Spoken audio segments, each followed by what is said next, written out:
Hey, I want to welcome each and every one of you back to Increase. I am your host, Alpheus Gibbs.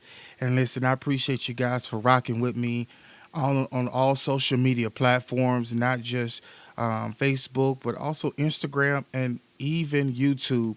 Listen, if you have not, I want you to look up Increase Podcast on YouTube and subscribe to us.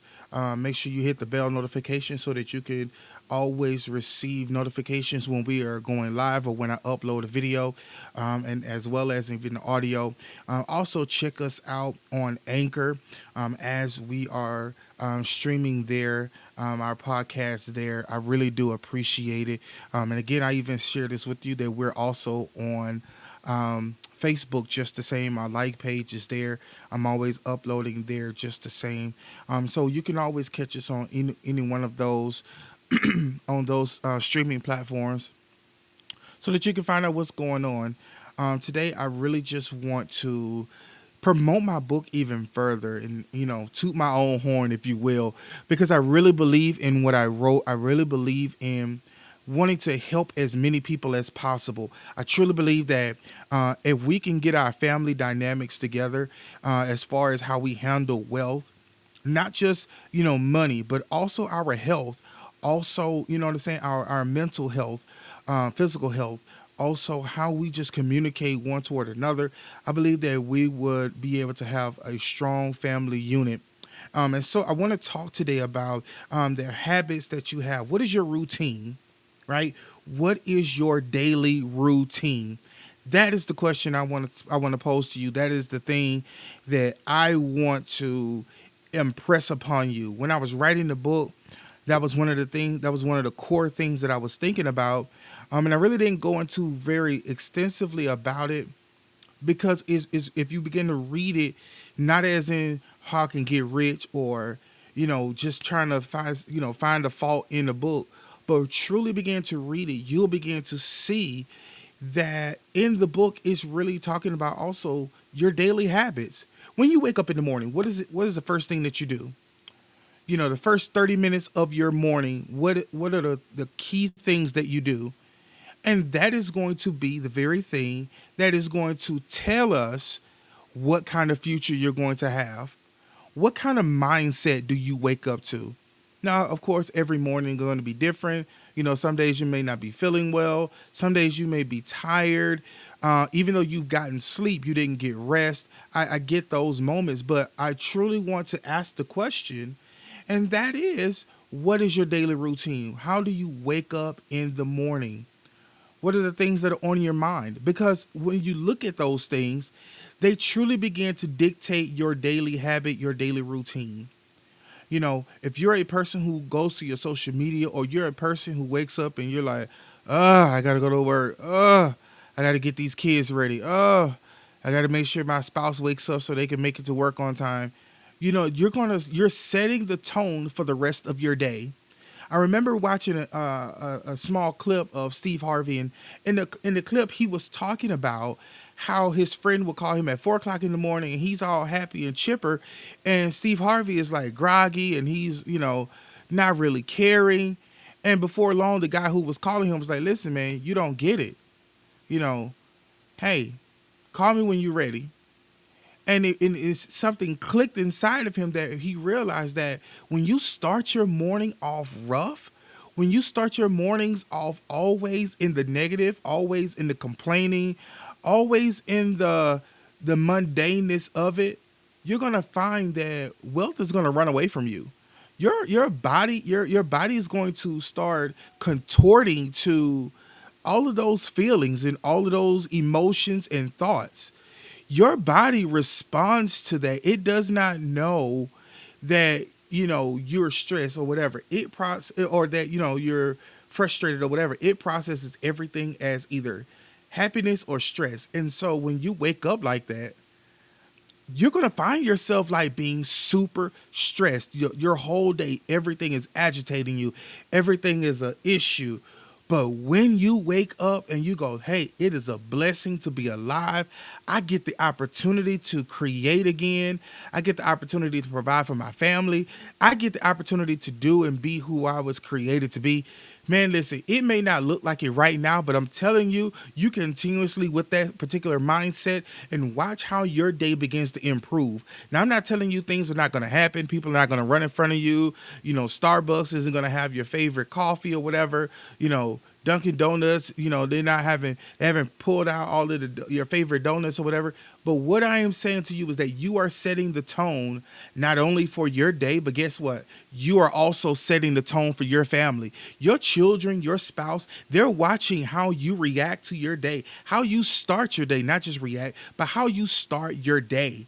And if you're starting your day complaining, if you're starting your day, just dragging and groggy, guess what? They're going to pick up those same habits, and those are going to be the habits that you're going to have when it comes time to create wealth, because you're so convoluted with negativity that you can't create something positive. You can't create the wealth that you want. Mentally, you're going to be fatigued. Mentally, you're going to be stressed, strained, confused, lethargic, all kind of things. But I'm telling you, the moment you begin to shift your mind, you begin to shift the way that you operate in your morning, watch how things begin to happen. So, when you look at those things, how you do one thing is how you do all things. Let me say that again. How you do one thing is how you do all things. And so if you're inconsistent in a thing in one area, there are going to be inconsistencies in everything else that you do. And this is something that I'm having to master. Please don't think that I have it all figured out, because I don't. But what I am saying is that I want to encourage you, as I'm on this journey of improvement, you know what I'm saying? To really begin to say, you know what? Everything affects everything, right? Everything affects everything. So the way you treat your spouse and the way you treat your children is the way you're going to handle yourself in business. How are you going to handle yourself on your job? How you handle your body, right? People are like, oh, I'm so loving of my spouse, but then you neglect your body. So how can you present yourself to your spouse in a healthy, holistic way if you're neglecting going to the doctor, or you're neglecting eating properly, or you're neglecting drinking water on a continuous basis, right? So those are the things that also spill over into how your spouse is. And so you're like, well, I'm showing them love, and I'm they're being supportive, but there are areas wherein you can't show up because for you see it as something that's not important, or you see it as something that they should take care of. All of those things play a major role in the family economics. And so in my book, one of the first things I start out with is a budget, because the budget is the one thing that people overlook when it comes to money. Do you realize that the business that you work at or the business that you operate requires you to have a budget? The church that you may possibly attend has a budget. Do you realize that the store that you shop at, it has a budget? So everything around you has a budget. And that is the one thing that I find families do not have. And those that do have it, the members of the family don't even realize that they have it. They just go about their day. But everybody needs to know it, because the younger you teach your children about a budget, the more they'll begin to see structure in everything in their life. Picture it like this, right? I'm about to drop something on you. Y'all ready? Like, just hang out with me. Ready? Listen, hold on. Because I need you to hear it. I need you to anticipate it, because something great is about to be released to you. Watch this. Do you realize that your children, you start them out in a daily routine from birth? They have an eating schedule, right? You budget within your time when you're going to pump the milk, or when you're going to prepare the Similac to feed them, right? And then as they get older, you have, and as they're babies, you're having to budget to set money aside for clothing, for diapers, right? Jackets when it gets cold. You're budgeting for all of those things, consciously, unconsciously. As they get older, you're having to budget your time so that you can make sure that they either go to a babysitter or a family member to watch them.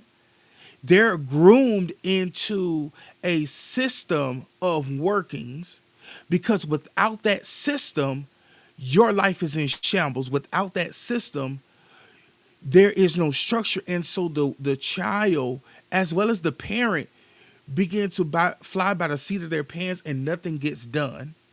So you start out very early with a budget. You may not even think it was a budget. You just thought, hey, I'm just setting a routine. But that's what a budget is. It is a routine that you sit down and you take what income you bring in and you begin to go, you know what? Wait a minute. I can't just, because I got a paycheck, I can just do what I want. I got to make sure that I have rent paid. I got to make sure that the car has insurance and gasoline, and I set aside money for maintenance. I have to make sure that we have food money set aside. All of these things. This is a budget. And this is what you need. It is your daily routine. You need to look at it every day and begin to go, hey, this is what I'm working toward. I'm not working to pay my bills. Absolutely not. What I am working toward is to get myself free. What I am working toward is building children who are able to sustain themselves when they get to the age where they can take care of themselves. I am working in them a productive citizen. That's what a budget is. A budget shows you how responsible you are or how irresponsible you are. And so in the book, I lay out many, many, many different kinds of budgets because I want you to find a budget that best fits you and your family. And when you begin to write out what it is that you bring in, what is coming out, then you can begin to really understand who you are as an adult. Have I really been a good steward over what I have been given, over what God's given me? Have I been a good steward? Sometimes, yeah. Majority of the time, no. And that's a harsh reality. That is one of the things that your credit score does. Your credit score doesn't care about your emotions. Your credit score doesn't care about the things that popped up in your life.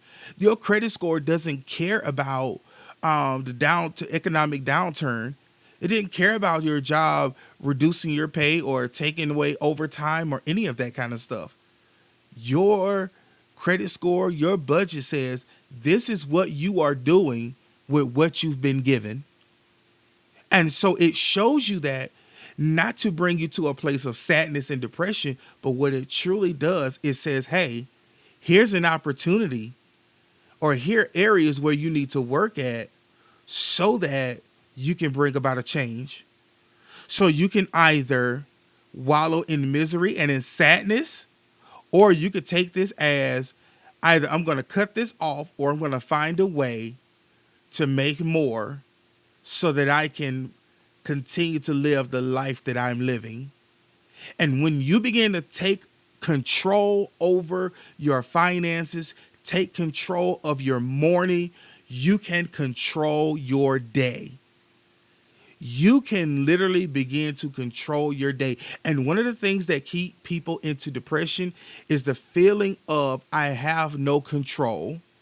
One of the things that keep people in sadness is I have no means. I have no hope. I'm in a place where I'm not going to make it.